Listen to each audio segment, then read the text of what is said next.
না, আমি কোথাও যাব না। তুমি আমার কথা শুনবে না? আমি তোমার কোনো কথা শুনতে চাই না।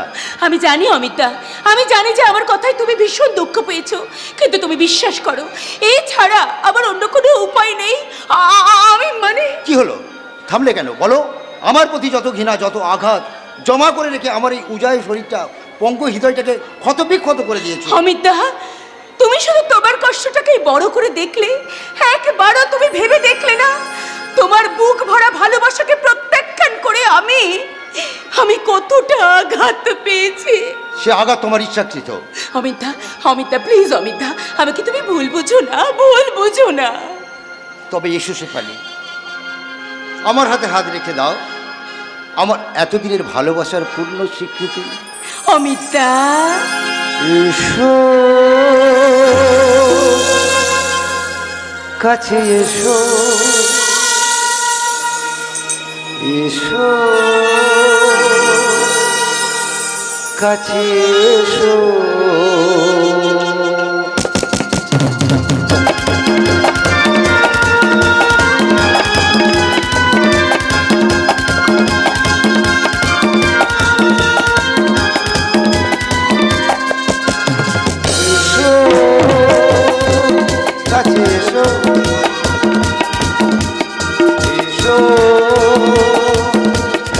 এসো, এসো কাছে, এসো এসো কাছে, এসো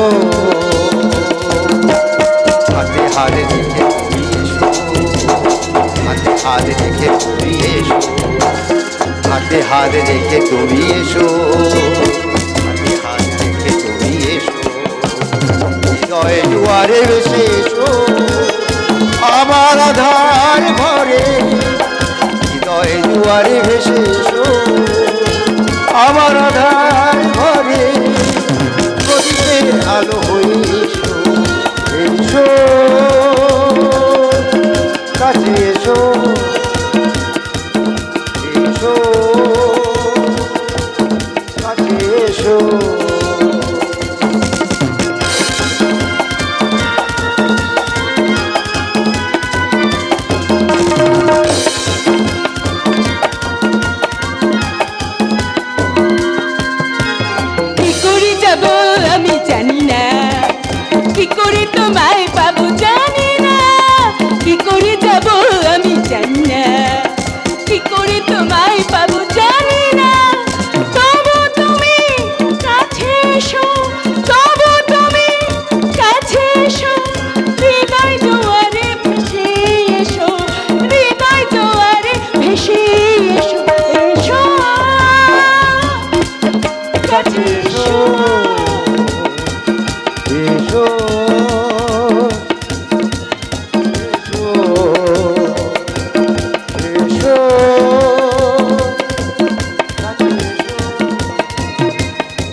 কংসের কারাগার থেকে বন্দিনী ভারত জননীর প্রতি দেবকীর সদ্য প্রশ্ন এই মহাভারত নিয়ে আমি পালিয়ে এসেছি। এই মহাভারতে লেখা আছে পৌরাণিক যুগে ঈশ্বর রায় কংস রূপ ধারণ করে দেবকীকে কারাগারে নিক্ষেপ করেছে। বৌদ্ধ যুগে অজাত শত্রু হয়ে বলে দিয়েছে বুদ্ধ পূজারী শ্রীমতীকে। আর এই যুগের ঈশ্বর রায় কামনার উল্লাসে অট্টহাসিতেই পেটে বলে বলছে পূজা মুখার্জি, পূজাই যে করলেন তোমার স্বামী কল্যাণ মুখার্জিকে আমি আমার বোনের যৌবন দিয়ে আমি কিনে নিয়েছি। সেই সঙ্গে আমার বিশাল ভবনের লোভ দেখিয়ে ওকে যে আমি আমার পায়ের তলায় কুত্তা বানিয়ে রেখেছি। এবার কোন জামাইকে আড়াল দেবে পূজা সুন্দরী? কোথায় লুকাবে তোমার এই শরীরে তরতাজা ঢেউ খেলানো যৌবন? হাসছে, শয়তান ঈশ্বর রায় হাসছে। তা দু চোখ থেকে বেরিয়ে আসছে কামনার আগুন, হিংসনের মতো মুখ থেকে বেরিয়ে আসছে লোভক্ত জীব, আর সেই লগলগে জীব থেকে ঝরে পড়ছে লালসার বিষাক্ত ভালা। ও শুধু জানে অনেক পূজা, অনেক যুবতী, অনেক টাকা। টাকা, হাজার হাজার লাখ লাখ কোটি কোটি টাকা। সেই টাকার পাহাড়ের চূড়ায় বসে সমাজের মধ্যমণি হয়ে আমি আমার পছন্দ মতো নারীদের যৌবন ভোগ করব।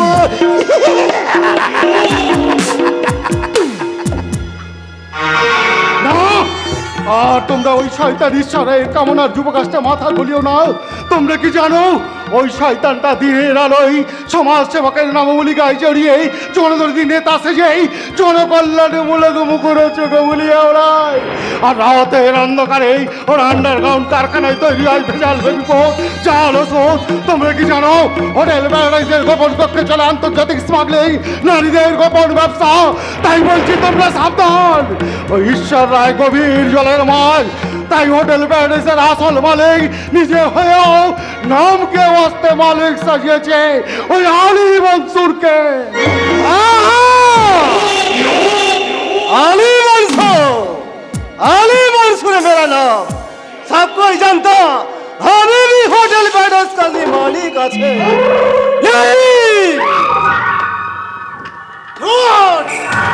यही है बिल्कुल झूठ। होटल पैलेस का असली मालिक हमारा बादशाह है। आइन कागलाते हमा के भी नकली मालिक साजिया रखे थे। আসলে আমি রায় সাহেবকে কেনা গোলাম আছি। জীবন মনে রেখো ঈশ্বর। আলী মনসুর জবান একঠো और बात भी একঠো। মনসুর, बोलिए साहब, আমাদের বিজনেস কেমন চলছে? आली मंसूर जब तक जिंदा रहे आपका बिजनेस जरूर अच्छा से चलेगा सर। আর সেই জন্য তোমাকে এত ভালোবাসি, বিশ্বাস করি মনসুর। लेकिन नारी एसपी दीपांकर चटर्जी होटल पैलेसের কোন নজর রাখিয়াছে। সালাম মনসুর। বলেন তো সবকে খতম করো। না, আইনের জালে কোনোভাবে জড়ানো যাবে না। আমি দেখছি ওই নতুন ডিএসপি কোন ফুলে সন্তুষ্ট। যাক, পরের কথা পরে ভাবা যাবে মনসুর। ঠিক আছে সাহেব, আমি তাহলে এখন আছে সাহেব। মনসুর, বলিয়ে সাহেব, আমার প্রয়োজনে এই ফ্ল্যাটের ইলেকট্রিক কানেকশনের মেন সুইচটা কিছুক্ষণের জন্য বন্ধ রাখবে, ঠিক দুপুর 2টোর সময়। ওকে সাহেব, ঠিক है আমি এখন আছে সাহেব। আমার অফিসে চাকরির জন্য এক যুবতী অ্যাপ্লিকেশন করেছিল। 2টোর সময় তার ইন্টারভিউ দিতে আসার কথা ছিল, কিন্তু কেন জানি না ওই যুবতীটার কি যেন নাম ভুলে যাচ্ছি। কি নাম? শেফালি, শেফালি চ্যাটার্জি। শেফালি চ্যাটার্জি। আগে হ্যাঁ স্যার, আমি শেফালি চ্যাটার্জি। বিনা অনুমতিতে ভেতরে আসার জন্য আমি আপনার কাছে ক্ষমা চাইছি।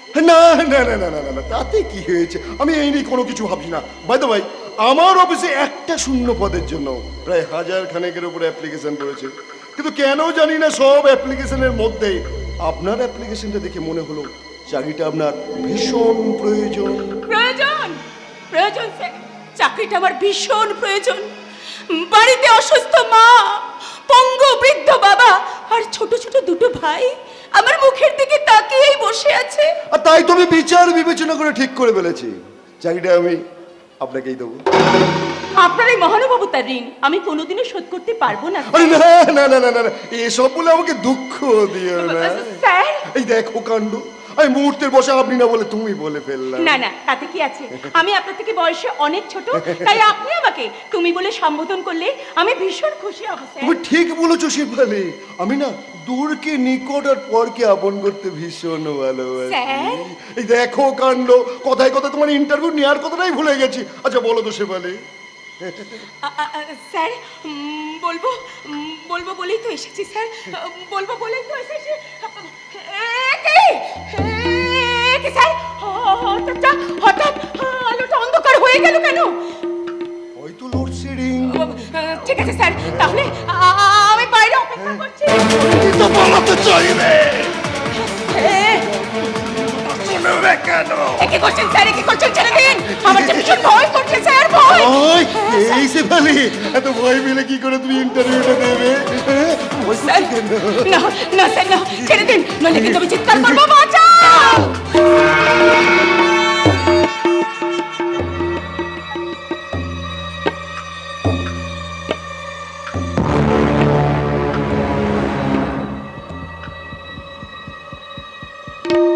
শেফালি,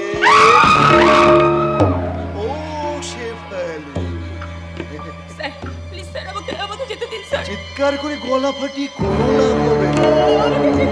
তোমার আওয়াজ যে বাইরে কেউ শুনতে পাবে না। আচ্ছা, এক কাজ করো, ভালো মেয়ের মতো আমাকে চাকরির ইন্টারভিউটা নিয়ে দিয়ে দাও। না না স্যার, না না তুমি কিছুক্ষণ আগে বললে না তোমার মা অসুস্থ, টাকার অভাবে তুমি চিকিৎসা করতে পারছো না, তোমার বাবা ছোট ছোট ভাই খিদে জ্বালা ছটফট করছে, টাকার জন্য তুমি তাদের মুখে দুটো খাওয়ার দিতে পারছো না। ও তোমাকে আমি অনেক অনেক টাকা দেবো শেফালি। চাই না, চাই না স্যার, আমি টাকা চাই না স্যার, আমি টাকা চাই না, আমি তোটা পায়ে পড়ছি। ওকে যেতে দিন স্যার, স্যার, স্যার, ওকে যেতে দিন স্যার। আমি যে তোমার রূপ যৌবন ভোগ করতে চাই। তোমারি মাটির কন্যা জননী বসুন্ধরা, তবে আমারও মানব জন্ম কেন বঞ্চিত করায়? আমি তোমারি মাটির কন্যা জননী বসুন্ধরা।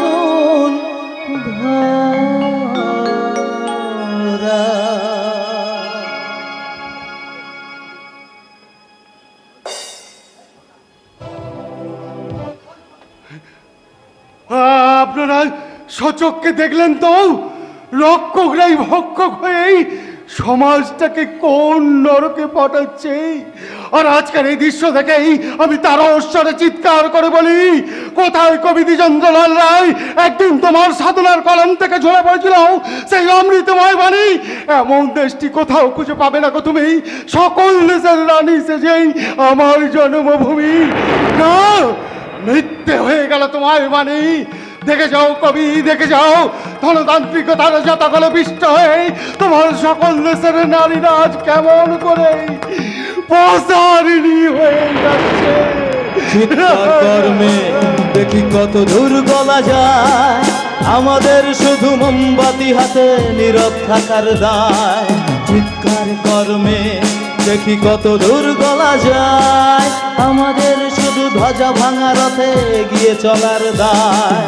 চিৎকার কর্মে দেখি কত দূর গলা যায়, আমাদের শুধু মোমবাতি হাতে নীরব থাকার দায়। চিৎকার কর্মে, চিৎকার কর্মে, চিৎকার কর্মে।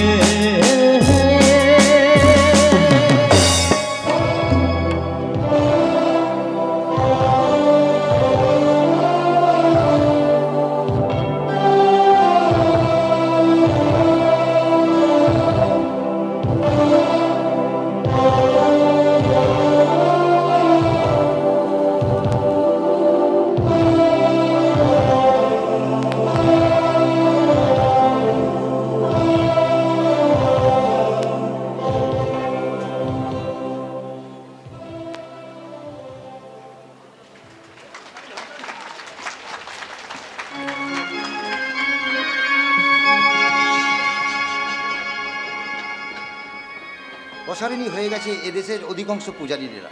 ধর্মতলায় অনুষ্ঠিত এক জনসভায় একথা বললেন জনজাগ্রত পার্টির নেতা শ্রীযুক্ত ঈশ্বর রায়। আরে দূর দূর, দুটো টাকা আমার জলে গেল, কাজের নামে কোনো খবর নেই, শুধু কচকচানি আর কচকচানি।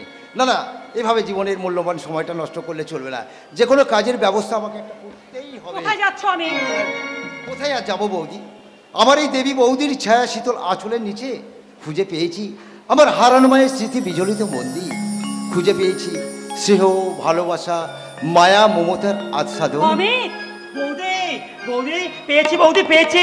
অনেক চেষ্টা করে এতদিন পর আসল জিনিসটাকে আমি হাতের মধ্যে পেয়ে গেছি বৌদি। কি এমন জিনিস পেয়েছো ঠাকুরপো যার জন্য তোমার এত আনন্দ?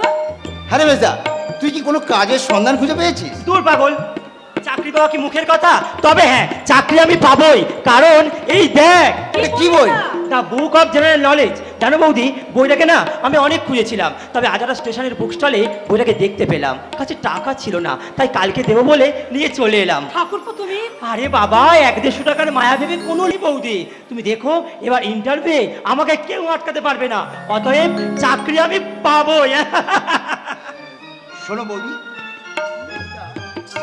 মেজদা অনেক কষ্টে বিএসসি পাস করেছে। মেজদার একটা চাকরি বিশেষ জরুরি। মেজদার চাকরি না হলে মেজদা বেকারের জ্বালা সহ্য করতে না পেরে কোন দিন হয়তো পাগল হয়ে যাবে। তাই তাই যে কোনো মুহূর্তে আমাকে একটা চাকরি জোগাড় করতেই হবে। অমিত, অমিত, তোমার কাছে আমার আদেশ অনুরোধ।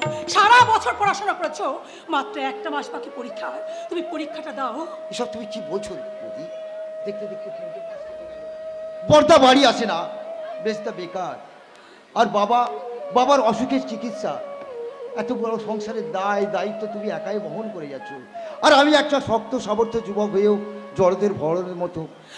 অমিত, অমিত, পরীক্ষায় বসতে গেলে পরীক্ষার ফিস, বাকি মাইনে, এত টাকা আমি কোথায় পাবো বৌদি? টাকা নিয়ে চিন্তা করতে হবে না। এই নাও, এই নাও, ধরো, এই বালা দুটো ধরো। এটা বিক্রি করলে তোমার পরীক্ষার টাকা জোগাড় করতে হবে। না না না না না না, এ অসম্ভব, এ আমি কিছুতেই পারবো না বৌদি। তুমি আমাকে ক্ষমা করো। আমি তোমার কথা শোনো। আসলে আমার কোনো ভয় ছিল না। বিয়ের পর এখানে এসে তোমাদের দেখে সে অভাবটা আমার কানায় কানায় পূর্ণ হয়ে গেছে ভাই। তাই বৌদি, আমি যে তোমাদের বৌদি না হয় দিদি হতাম, পারতে আমার আদেশ অমান্য করতে। তোমার আদেশ অমান্য করার সাহস তো আমার নেই বৌদি। দাও বৌদি, তোমার এই বালা বিক্রি করে আমি পরীক্ষা দেব। তোমার দেখানো পথ চলতে চলতে যদি পাই কোনো আলোর দিশারা, সেদিন কিন্তু বৌদি তোমার কোনো বাধা আমি শুনবো না, কোনো নিষেধ আমি কিন্তু মানবো না বৌদি, কোনো নিষেধ। বলতে পারো এত প্রেম প্রীতি ভালোবাসা থাকা সত্ত্বেও কেন তোমার দাদা বাইরে গিয়ে দিন কাটাচ্ছে? আমি নয়, আমার কথা বাদ দিলাম, অসুস্থ বাবা, দু ভাইয়ের কথা তার কি একবার মনে পড়ে না? সে যেখানে থাকে যত দূরেই থাক না কেন, একদিন না একদিন তাকে ফিরে আসতে। বৌদি তুমি কেঁদো না, বৌদি কেঁদো না, দেখবে দাদা একদিন ঠিক তার ভুল বুঝতে পারবে। আর সেদিন থাক ঠাকুরপো থাক, যে আমাদের কথা ভাবে না তার কথা ভেবে কোনো লাভ নেই। চলো চলো ঠাকুরপো, চলো কিছু খাবে, চলো। বৌদি কি করে খাবো বলতে পারো বৌদি?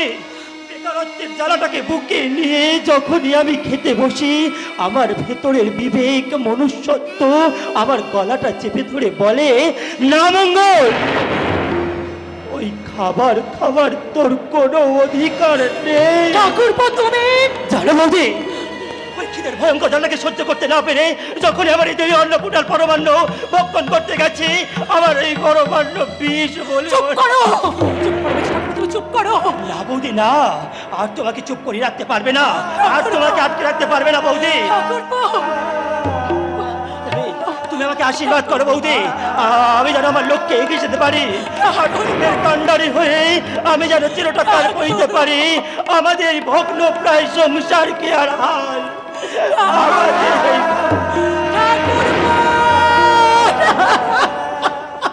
দেখো বাবা, দেখো তুমি স্বর্গ থেকে চেয়ে দেখো বাবা। বাবা তুমি না আমাকে একদিন বলেছিলে আমি নাকি সাক্ষাৎ লক্ষ্মী, যে সংসারে যাব সেই সংসার আলোয় পড়িয়ে দেবো। দেখো বাবা, দেখো আজ আমি কত সুখে আছি বাবা। পারলাম না বৌমা, পারলাম না।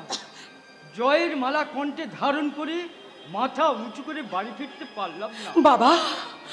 জানো বৌমা, যে কোনো একটা কাজের জন্য কত বাবুদের হাতে পায়ে ধরলাম, কত অনুনয় বিনয় করলাম, কিন্তু কেউ আমাকে দয়া করলো না। ওই অসুস্থ শরীর নিয়ে কেন আপনি বাইরে বেরিয়েছেন বাবা?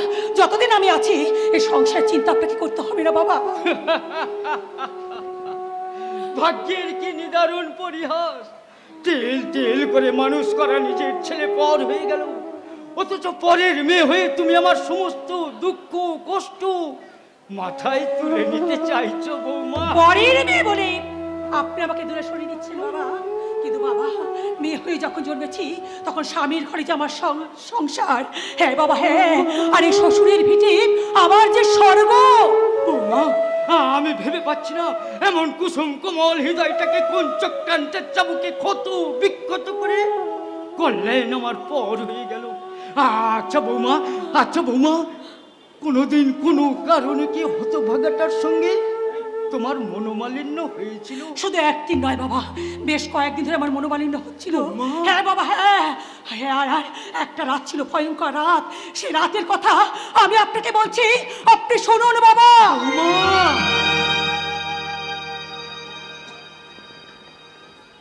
পূজা, এ পূজা, পূজা, পূজা, এইভাবে চিৎকার করছো কেন? কখন থেকে ডাকছি, সারা দিতে কি হয়? হ্যাঁ, একে তুমি মদ খেয়েছো? মদ খেয়েছি? কে বলে? আমি পান করেছি মৃত সঞ্জীবনী সুধা। আর তাছাড়া এটা আমাদের হাই সোসাইটি স্ট্যাটাস। ইয়েস, প্রয়োজন হলে তোমাকেও খেতে হবে। চুপ করো তুমি। লজ্জা ঘেন্না ভয় তোমার না থাকতে পারে, আমার আছে। একটু আগে ঘুমোতে গেছে, এক্ষুনি শুনতে পাবে। কি করবে? আমার গর্দন নেবে? আমার একা রোজগারে বসে এই পুরো গোষ্ঠীটা গান্ডে মুন্ডে গিলবে, আমার ওদের ভয় করে চলতে। ওকে তুমি চুপ করো, আমি তোর পায়ে ধরে বলছি। কেন চুপ করবো? কার ভয় চুপ করবো? শোনো পূজা, আমি 3 লাখ টাকা দিয়ে একটা ফ্ল্যাট কিনেছি। তুমি রেডি হয়ে নাও, কাল ভোরেই আমরা গ্রামের এদের জঞ্জালটা ছেড়ে শহরে চলে ওগো দাদা, এমন কঠিন শাস্তি তুমি দিও না। অসুস্থ বাবা, 2 ভাইকে ছেড়ে আমি কিছুতে যেতে পারবো না। পূজা, তুমি আমাকে ক্ষমা করো, ক্ষমা করো। আমার চেয়ে তাহলে তোমার কাছে ওই ভয় দুটো বেশি আপন হলো। অবশ্য হওয়ারই কথা। তার মানে মানেটা আমার জলের মধ্যে পরিষ্কার। আমি সারাদিন বাড়িতে না থাকার সুযোগে তুমি নিশ্চয়ই ওদের সাথে মন বিনিময় করে এখন প্রেমের সেখানে বেঁধে ফেলেছো। কি বলছো? তুমি এত নিচে নেমে গেছো। আমি তোমার কোনো কথা শুনবে কি করে? শোনার মতো মানুষ তোমার আছে? দু চোখে তোমার নিত্য নতুন মেয়েদের যৌবন মাখা রঙিন চশমা। তাই বলছি, ওই নরক থেকে তুমি ফিরে এসো। খারাপ, আমি শেষ হওয়ার মতো বলছি, তুমি আমার সাথে যাবে কি না? না, ভুলে যাও না, তুমি হচ্ছে আমার স্ত্রী। তার চেয়েও বড় পরিচয়, আমি হিন্দু পরিবারের আদর্শ গৃহবধূ। তাহলে তুমি আবার কোনো কথা শুনবে না? না না না। ঠিক আছে, তাহলে থাকো তুমি তোমার আদর্শ নিয়ে, আমি একাই চলবো। ওগো, এত রাত তুমি কোথায় যাচ্ছ? সে কৈফিয়ত তোমাকে আমি দেব না। আজ থেকে তোমার সাথে আমার কোনো সম্পর্ক নেই। না নয়, হ্যাঁ, আজ থেকে কল্যাণ মুখার্জির জীবনে তুমি মৃত।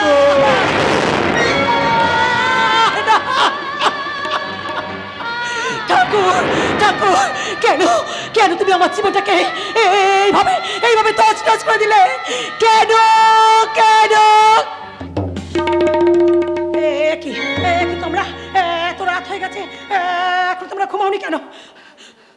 বৌদি, কৃত্রিম হাসি দিয়ে লুকোনো যায়, কিন্তু চোখের জল লুকোনো যায় না বৌদি। হবে আমরা তোমাদের সব কথাই শুনেছি বৌদি, তাই বলছি তুমি দাদার সঙ্গে ফিরে যাও। না না ভাই না। দাদাকে টাকা পাঠালে আমরা খাবো কি? আমি তো আছি ভাই, আমি তো আছি। আমার বেশি পড়া, আমি তো আছি। বাবা চিকিৎসা করো। আমি আছি আছি আছি।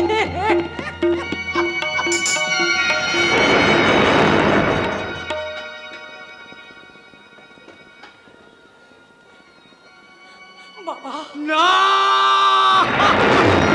বাবা, আমার কল্যাণ, না না, আমি আর ভাবতে পারছি না। এসব কথা তুমি আমাকে আগে শোনাওনি কেন বৌমা? কেমন করে বলবো বাবা, এই নারী জীবনে লজ্জার কথা আমি আপনাকে কেমন করে বলবো বাবা? ঈশ্বর, এই হতভাগ্য পবিত্র মুখার্জির জীবন নিয়ে আর কত খেলা ভাঙার খেলা খেলবে দয়াময়। যে কল্যাণের জন্য আমার জীবনের সঞ্চিত সমস্ত অর্থ আমি নিঃশ্বাস করে দিয়েছি, সেই কল্যাণ। বৌদি, বৌদি, কে? কি হয়েছে বিজয়? এই যে, আরে কাকাবাবু আছেন দেখছি। আর বলবেন না, কালকে একটা জরুরি কাজে আমি কলকাতায় গিয়েছিলাম। কলকাতায় গিয়ে হঠাৎ কল্যাণদার সঙ্গে দেখা হয়ে গেল। কল্যাণদা আমি কিছু বুঝে ওঠার আগেই এই চিঠির খামটা হাতে দিয়ে বলল, এতে বেশ কিছু টাকা আর একটা জরুরি চিঠি আছে। এই না বৌদি। কল্যাণ চিঠি দিয়েছে, সেই সঙ্গে কিছু টাকাও পাঠিয়েছে। তাহলে হতভাগাটা নিশ্চয়ই তার ভুল বুঝতে পেরেছে। কি হলো বৌমা? চিঠিটা খুলে পড়ে দেখো হতভাগাটা কি লিখেছে। হ্যাঁ বৌদি, পড়ো বৌদি, পড়ো। নিন বাবা নিন, এই চিঠিটা আপনি পড়ুন বাবা।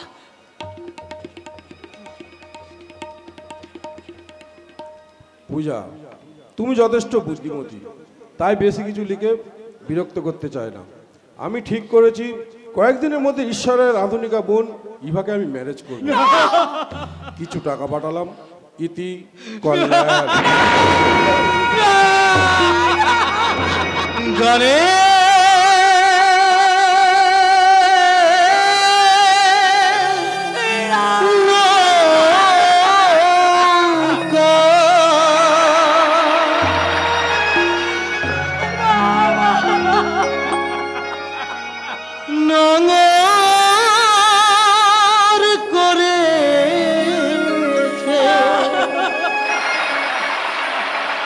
জীবনে খেয়া ঘাটে, জীবনে খেয়া ঘাটে গানের নৌকা রঙার করেছে, জীবনে খেয়া ঘাটে, জীবনে খেয়া। তাই তো এবার গানে ফসরা, তাই তো এবার গানে ফসরা নামানো হলো না ঘাটে, নামানো হলো না ঘাটে, জীবনে রেখেয়া ঘাটে, জীবনে খেয়া ঘাটে গানের নৌকা।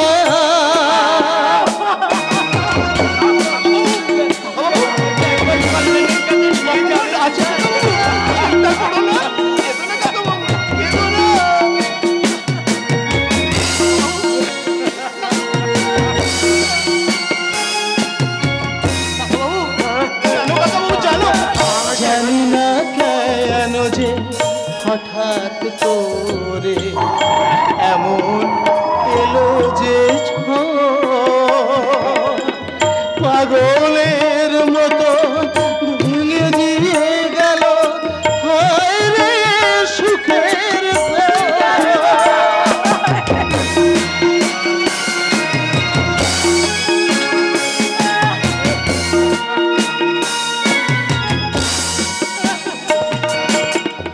জানি না কেন যে হঠাৎ করে এমন এলো যে পাগলের মতো ভেঙে দিয়ে গেল হায় রে সুখের নিঠুরা নিয়তি স্বপ্নে বিনা, নিঠুরা নিয়তি স্বপ্নে বিনা তার দিয়ে গেল কেটে, তার দিয়ে গেল কেটে, জীবনের খেয়া ঘাটে, জীবনে খেয়া ঘাটে।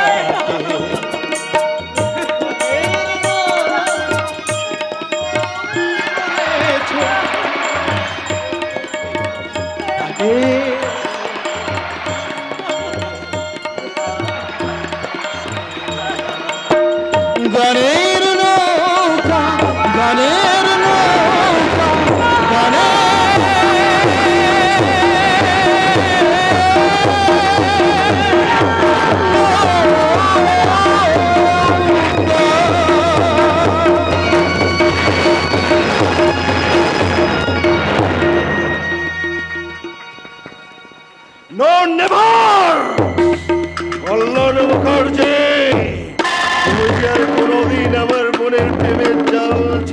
করতে পারবে না।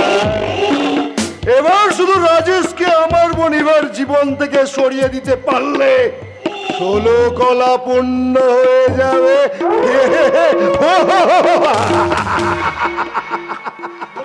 পূর্ণ আপনার হয়ে গেছে স্যার। আরে শোভন, তুমি হঠাৎ এখানে? আপনার সঙ্গে দেখা করার জন্য এসেছি স্যার। বলো, কি বলবে? রাজেশবাবুর বাবা গাড়ি অ্যাক্সিডেন্টে মারা গেছেন। Very good news. তুমি যে এই খবরটা দিতে এলে তার জন্য ধন্যবাদ। আমি বুঝতে পেরেছি তুমি যে কথাটা বলতে এসেছো। তুমি বলছো রাজেশ বাবুর বাবা মারা যাওয়ার পর রাজেশ ছটপট করে আমার কাছে আসবে আর রাজেশ হয়ে উঠবে আমার হাতের খেলার পুত্র। আর সেই সুযোগে কল্যাণ মুখার্জি আমার বোনের প্রেমে জর্জরিত হয়ে পড়বে আর উন্মুক্ত ভ্রমণের মতো চারিদিকে ঘুরঘুর করবে আর রাজেশ তখন এখানে আসবে। ঈশ্বরদা! ঈশ্বরদা! ঈশ্বরদা! কি হয়েছে তোমার? কি হয়েছে তোমার? চোখে মুখে এরকম কালো বিষাদের ছায়া কেন? বলো রাজেশ, তুমি এরকম হাঁপাচ্ছ কেন? বলো কি হয়েছে? এইমাত্র সংবাদ প্রতিদিনে দেখলাম আমার বাবা শিলিগুড়িতে অ্যাক্সিডেন্টে মারা গেছে। না না, ইম্পসিবল মিস্টার মিত্র, আমি যে তোমার কোনো কথা বিশ্বাস করতে পারছি না রাজেশ। আমি নিজের চোখে রক্তাক্ত বাবার ক্ষত বিক্ষত মৃতদেহটার ছবি দেখেছি। সঙ্গে সঙ্গে এও দেখেছি পুলিশের অনুমান এটা নিছক একটা অ্যাক্সিডেন্ট হয়, পরিকল্পিতভাবে কার অ্যাক্সিডেন্ট করানো হয়েছে। বাবু, আপনি একটু শান্ত হন রাজেশ বাবু, যা ভবিতব্য তা তো ঘটবেই।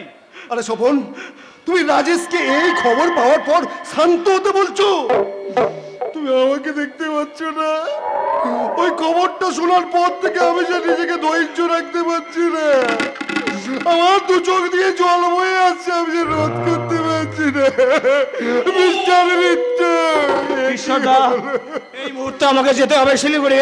জানতে হবে বাবার অকাল মৃত্যুর আসল কারণ। যদি উদ্ঘাটন করতে পারি বাবাকে পরিকল্পিতভাবে খুন করা হয়েছে, তাহলে সেই শয়তান যেখানে আত্মগোপন করে থাকুক না কেন, তাকে খুঁজে বের করে এই নিজে 2 হাত দিয়ে বাবার অকাল মৃত্যুর চরম প্রতিশোধ নেব। ঈশ্বরদা, বাবার অকাল মৃত্যুর চরম প্রতিশোধ। রাজেশ, তুমি এবার সাথে দেখা করবে না ভাই?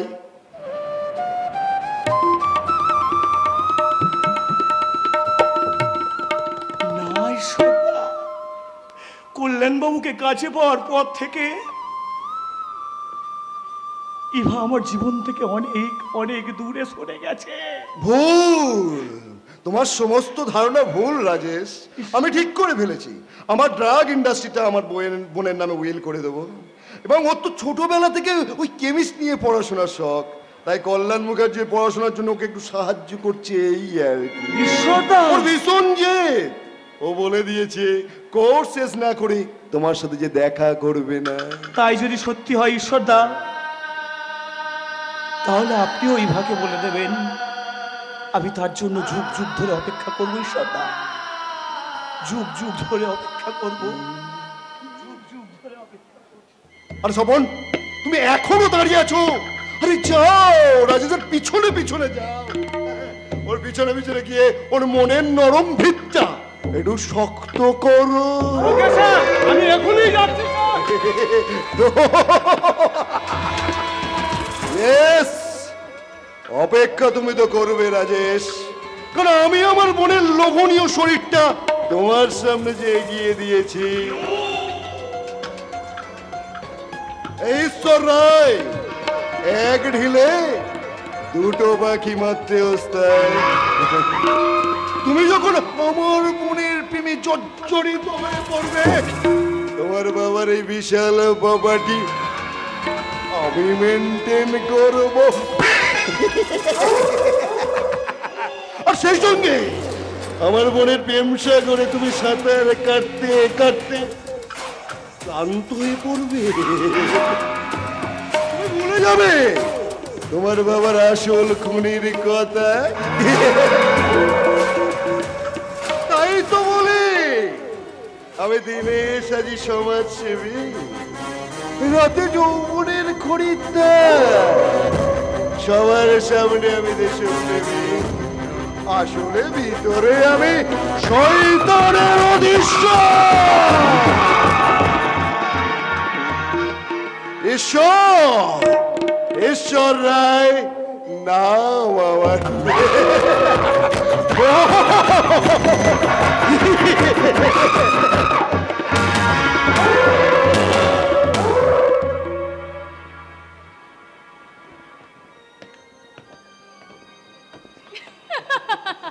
কল্যাণ, ইমা, এইভাবে চোরের মতো লুকে লুকে থাকতে আমার আর ভালো লাগছে না এবার।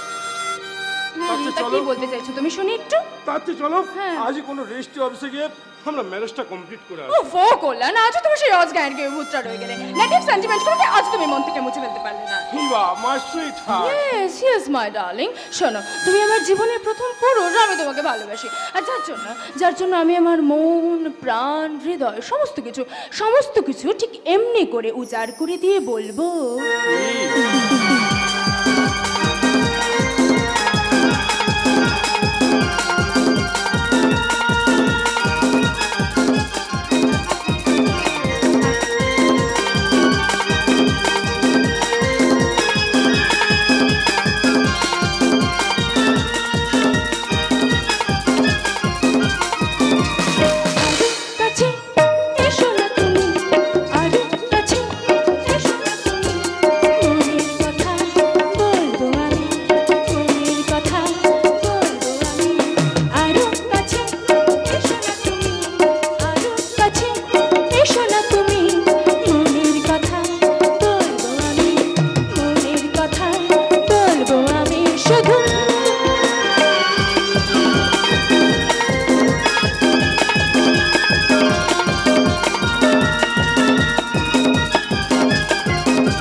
বৌদি, তুমি দেখো এবার ইন্টারভিউ আমাকে কেউ আটকাতে পারবে না, অতএব চাকরি আমি পাবো।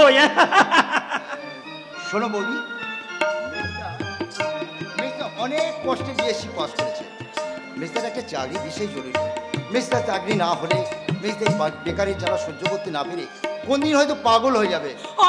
তাই যে কোনো মুহূর্তে আমাকে একটা চাকরি জোগাড় করতেই হবে। অমিত, তোমার কাছে আমার আদিষ্ট অনুরোধ, সারা বছর পড়াশোনা করেছো, মাত্র একটা মাস বাকি পরীক্ষা, তুমি পরীক্ষাটা দাও। এসব তুমি কি বলছো বৌদি? দেখতে দেখতে বর্দা বাড়ি আসে না, বেশটা বেকার, আর বাবার অসুখের চিকিৎসা, এত বড় সংসারের দায়িত্ব তুমি একাই বহন করে যাচ্ছ। আর আমি একটা শক্ত সামর্থ্য যুবক হয়েও জড়দের ভরের মতো। অমিত, পরীক্ষায় বসতে গেলে পরীক্ষার ফিস, বাকি মাইনে, এত টাকা আমি কোথায় পাবো বৌদি? টাকা নিয়ে চিন্তা করতে হবে না। এই না ধরো, এই বালা দুটো ধরো, এটা বিক্রি করলে তোমার পরীক্ষার টাকা জোগাড় করতে হবে। না না না না না, এ অসম্ভব, এ আমি কিছুতেই পারবো না বৌদি। তুমি আমাকে ক্ষমা করো। আমি তোমার কথা শোনো, আসলে আমার কোনো ভয় ছিল না। বিয়ের পর এখানে এসে তোমাদের দেখে সে অভাবটা আমার কানায় কানায় পূর্ণ হয়ে গেছে ভাই। তাই বৌদি, আমি যে তোমাদের বৌদি না দিদি হতাম, পারতে আমার আদেশ অমান্য করতে। তোমার আদেশ অমান্য করার সাহস তো আমার নেই বৌদি। দাও বৌদি,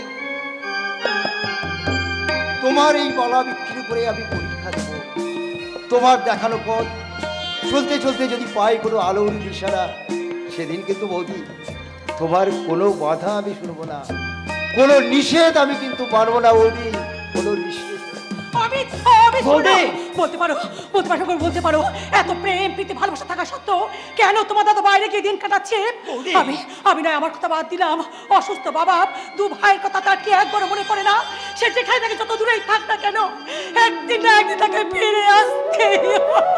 বৌদি তুমি কেঁদো না, বৌদি কেঁদো না, দেখবে দাদা একদিন ঠিক তার ভুল বুঝতে পারবে।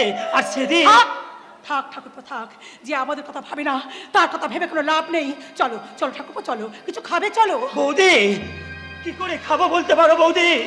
বেকারত্বের জ্বালাটাকে বুকে নিয়ে যখনই আমি খেতে বসি, আমার ভেতরের বিবেক মনুষ্যত্ব আমার গলাটা চেপে ধরে বলে না মঙ্গল, ওই খাবার খাবার তোর কোনো অধিকার নেই। ঠাকুরপো তুমি জানো বৌদি, ওই খিদের ভয়ঙ্কর জ্বালাকে সহ্য করতে না পেরে যখনই আমার এই দেবী অন্নপূর্ণার পরমান্ন ভক্ষণ করতে গেছি, আমার এই পরমান্ন বিষ বলে। চুপ করো, তুমি চুপ করো।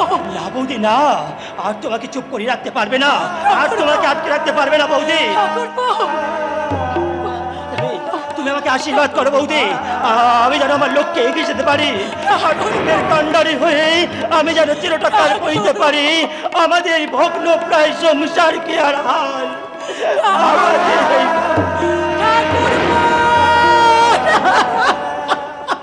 দেখো বাবা, দেখো তুমি স্বর্গ থেকে চেয়ে দেখো বাবা। বাবা বাবা, তুমি না আমাকে একদিন বলেছিলে আমি নাকি সাক্ষাৎ লক্ষ্মী, যে সংসারে যাব সেই সংসার আলোয় পড়িয়ে দেবো। দেখো বাবা দেখো, আজ আমি কত সুখে আছি বাবা। পারলাম না বৌমা, পারলাম না। জয়ের মালা কণ্ঠে ধারণ করে মাথা উঁচু করে বাড়ি ফিরতে পারলাম না বাবা। জানো বৌমা, যে কোনো একটা কাজের জন্য কত বাবুদের হাতে পায়ে ধরলাম, কত অনুনয় বিনয় করলাম, কিন্তু কেউ আমাকে দয়া করলো না। ওই অসুস্থ শরীর নিয়ে কেন আপনি বাইরে বেরিয়েছেন বাবা? যতদিন আমি আছি এই সংসার চিন্তা আপনাকে করতে হবে না বাবা। ভাগ্যের কি নিদারুণ পরিহাস, তেল তেল করে মানুষ করা নিজের ছেলে পর হয়ে গেল, অথচ পরের মেয়ে হয়ে তুমি আমার সমস্ত দুঃখ কষ্ট মাথায় তুলে নিতে চাইছো বৌমা। পরের মেয়ে বলে আপনি আমাকে দূরে সরিয়ে দিচ্ছেন বাবা, কিন্তু বাবা মেয়ে হয়ে যখন জন্মেছি তখন স্বামীর ঘরে যে আমার সংসার, হ্যাঁ বাবা হ্যাঁ, আর এই শ্বশুরের ভিটে আমার যে স্বর্গ। বৌমা আমি ভেবে পাচ্ছি না, এমন কুসুম কোমল হৃদয়টাকে কোন চক্রান্তের চাবুকে ক্ষত বিক্ষত করে করলেন আমার পর হয়ে গেল। আচ্ছা বৌমা, কোনোদিন কোনো কারণে কি হতভাগাটার সঙ্গে তোমার মনোমালিন্য হয়েছিল? শুধু একদিন নয় বাবা, বেশ কয়েকদিন ধরে আমার মনোমালিন্য হচ্ছিল। হ্যাঁ বাবা হ্যাঁ, আর একটা রাত ছিল, ভয়ঙ্কর রাত। সেই রাতের কথা আমি আপনাকে বলছি, আপনি শুনুন বাবা।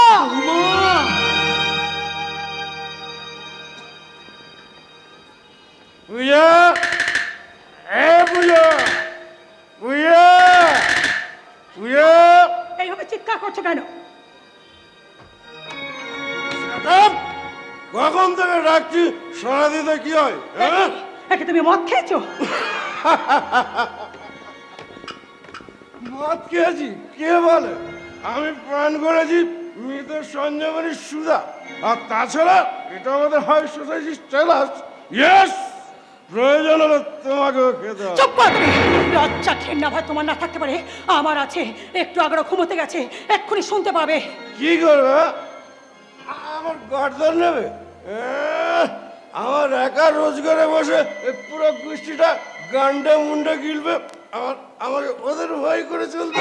ওকে তুমি চুপ করো, আমি তোর পায়ে ধরে বলছি। কেন চুপ করবো? কার ভয় চুপ করবো?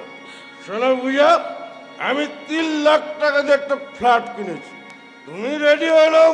কাল ভোরেই আমরা গ্রামের এদের জঞ্জালটা ছেড়ে শহরে চলে যাই।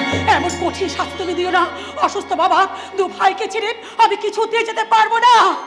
তুমি আমাকে ক্ষমা করো, ক্ষমা করো। আমার চেয়ে তাহলে তোমার কাছে ভয় দুটো বেশি আপন হলো। অবশ্য হওয়ারই কথা। তার মানে আমার জলের মধ্যে পরিষ্কার। আমি সারাদিন বাড়িতে না থাকার সুযোগে তুমি নিশ্চয়ই ওদের সাথে মন বিনিময় করে এখন প্রেমের সেখানে বেঁধে ফেলেছো। কি বলছো? তুমি এত নিচে নেমে গেছো। আমি তোমার কোনো কথা শুনবে কি করে? শোনার মতো মানুষ তোমার আছে? তুই তোমার নিত্য নতুন মেয়েদের যৌবন মাখা রঙিন চশমা। তাই বলছি ওই নরক থেকে তুমি ফিরে এসো। খারাপ, আমি শেষ হওয়ার মতো বলছি, তুমি আমার সাথে যাবে কি না? না, ভুলে যাও না, তুমি হচ্ছে আমার স্ত্রী। তার চেয়ে বড় পরিচয়, আমি হিন্দু পরিবারের আদর্শ গৃহবধূ। তাহলে তুমি আবার কোনো কথা শুনবে না? না না না।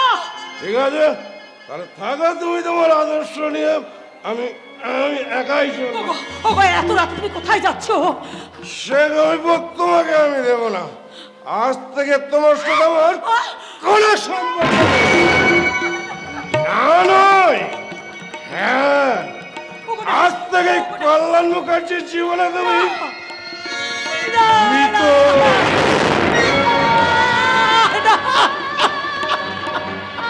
ঠাকুর ঠাকুর, কেন কেন তুমি আমার জীবনটাকে এইভাবে এইভাবে তছনছ করে দিলে? কেন কেন? কি তোমরা, এত রাত হয়ে গেছে, এখন তোমরা ঘুমাওনি কেন? বৌদি, কৃত্রিম হাসি দিয়ে লুকোনো যায়, কিন্তু চোখের জল লুকোনো যায় না।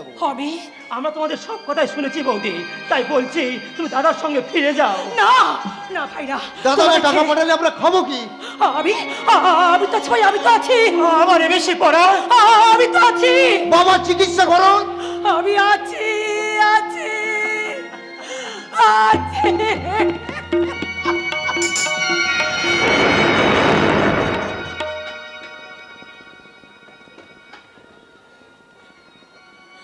বাবা না, বাবা, আমার কল্যাণ, না না, আমি আর ভাবতে পারছি না। এসব কথা তুমি আমাকে আগে শোনাওনি কেন বৌমা? কেমন করে বলবো বাবা, এই নারী জীবনের লজ্জার কথা আমি আপনাকে কেমন করে বলবো? ঈশ্বর, এই হতভাগ্য পবিত্র মুখার্জির জীবন নিয়ে আর কত খেলা ভাঙার খেলা খেলবে দয়াময়? যে কল্যাণের জন্য আমার জীবনের সঞ্চিত সমস্ত অর্থ আমি নিঃশ্বাস করে দিয়েছি, সেই কল্যাণ। বৌদি, বৌদি, কে? কি হয়েছে বিজয়? এই যে, আরে কাকাবাবু আছেন দেখছি। আর বলবেন না, কালকে একটা জরুরি কাজে আমি কলকাতায় গিয়েছিলাম। কলকাতায় গিয়ে হঠাৎ তোল্লামদার সঙ্গে দেখা হয়ে গেল। কল্যাণদা আমি কিছু বুঝে ওঠার আগেই এই চিঠির খামটা হাতে দিয়ে বলল, এতে বেশ কিছু টাকা আর একটা জরুরি চিঠি আছে। এই না বৌদি। কল্যাণ চিঠি দিয়েছে, সেই সঙ্গে কিছু টাকাও পাঠিয়েছে। তাহলে হতভাগাটা নিশ্চয়ই তার ভুল বুঝতে পেরেছে। কি হলো বৌমা, চিঠিটা খুলে পড়ে দেখো হতভাগাটা কি লিখেছে। হ্যাঁ বৌদি, পড়ো বৌদি, পড়ো। নিন বাবা নিন, এই চিঠিটা আপনি পড়ুন বাবা।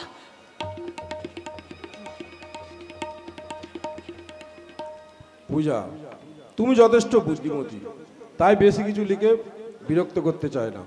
আমি ঠিক করেছি কয়েকদিনের মধ্যে ঈশ্বরের আধুনিকা বোন ইভাকে আমি ম্যারেজ করব। কিছু টাকা পাঠালাম, ইতি কল্যাণ। গানে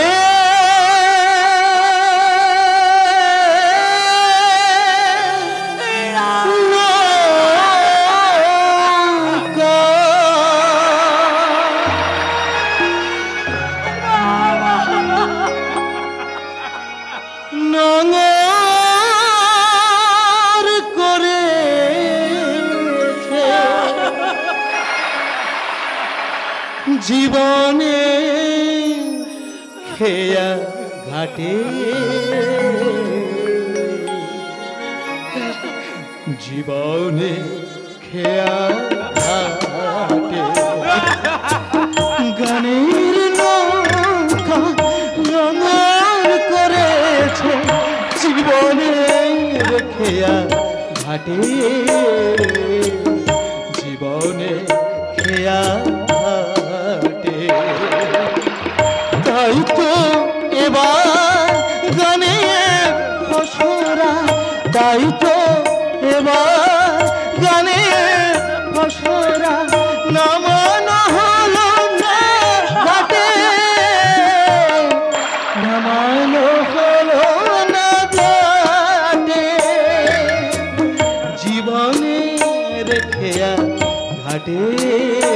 ঘাটে জীবনে খেয়া ঘাটে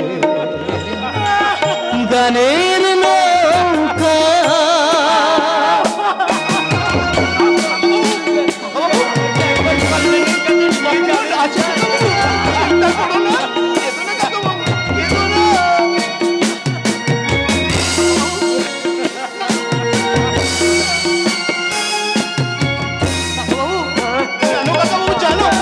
জানি না কেন যে হঠাৎ করে এমন এলো যে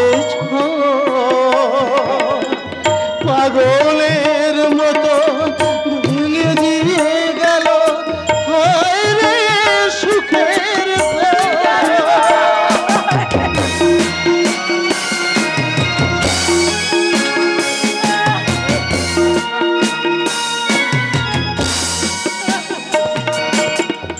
জানি না কেন যে হঠাৎ করে এমন এলো যে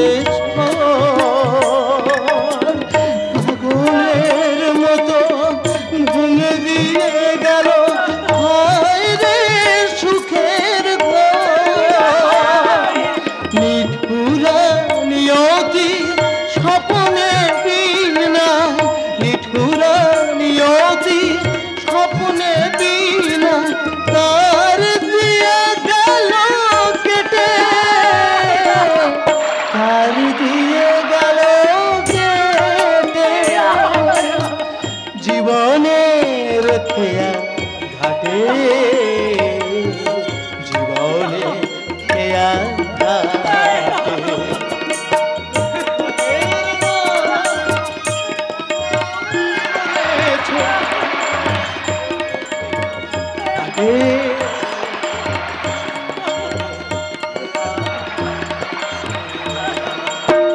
গানের নৌকা গানের নৌকা গানের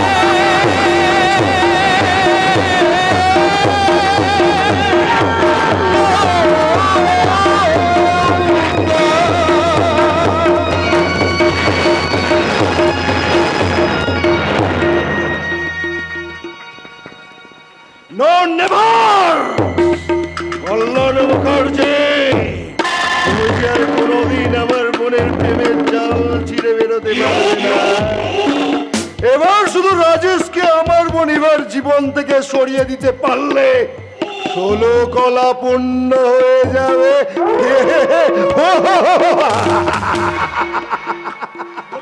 পূর্ণ আপনার হয়ে গেছে স্যার। আরে শোভন তুমি হঠাৎ এখানে?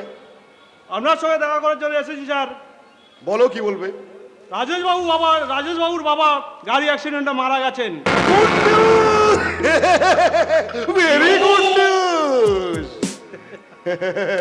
তুমি যে এই খবরটা দিতে এলে তার জন্য ধন্যবাদ।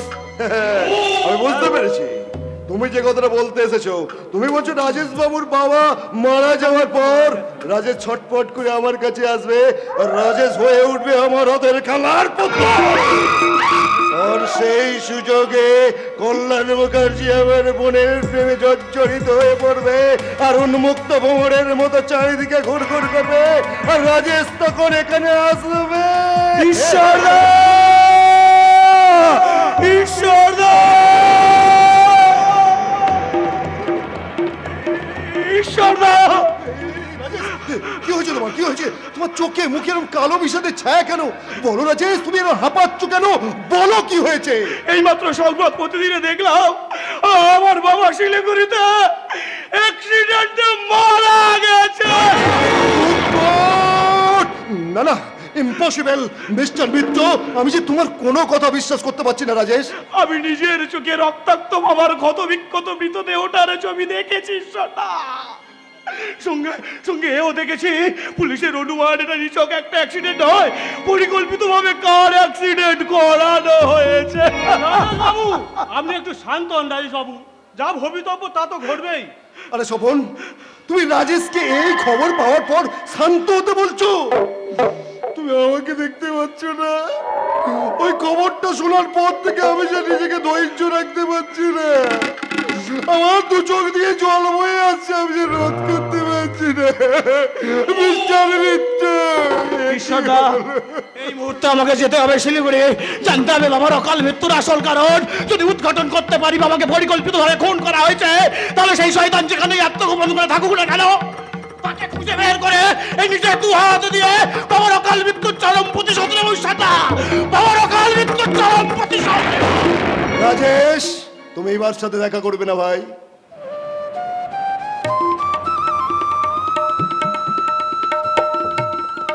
না ঈশ্বরদা, কল্যাণবাবুকে কাছে পাওয়ার পর থেকে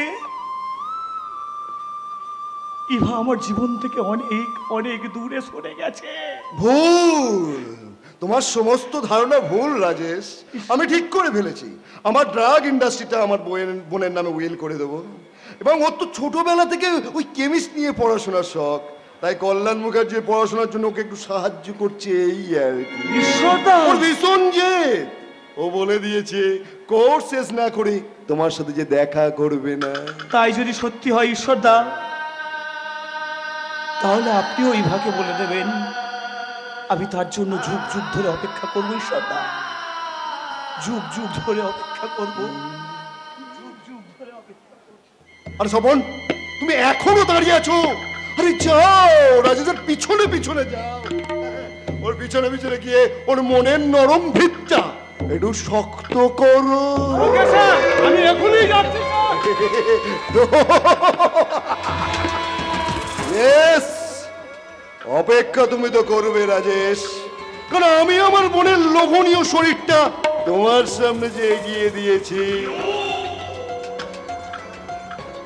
এই ঈশ্বর রায়, এক ঢিলে দুটো পাখি মারতে ওস্তাদ।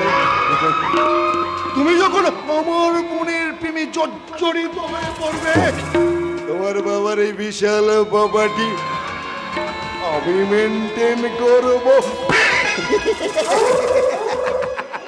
আর সেই সঙ্গে আমার বোনের প্রেম সাগরে তুমি সাঁতার কাটতে কাটতে ক্লান্ত হয়ে পড়বে।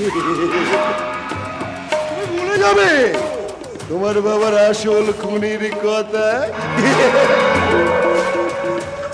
তাই তো বলে আমি দিনে সাজি সমাজসেবী, রাতে যৌবনের খরিদ্দার, সবার সামনে আমি দেশপ্রেমী, আসলে ভিতরে আমি শয়তানের অধীশ্বর। ঈশ্বর, ঈশ্বর রায় নাম আমার।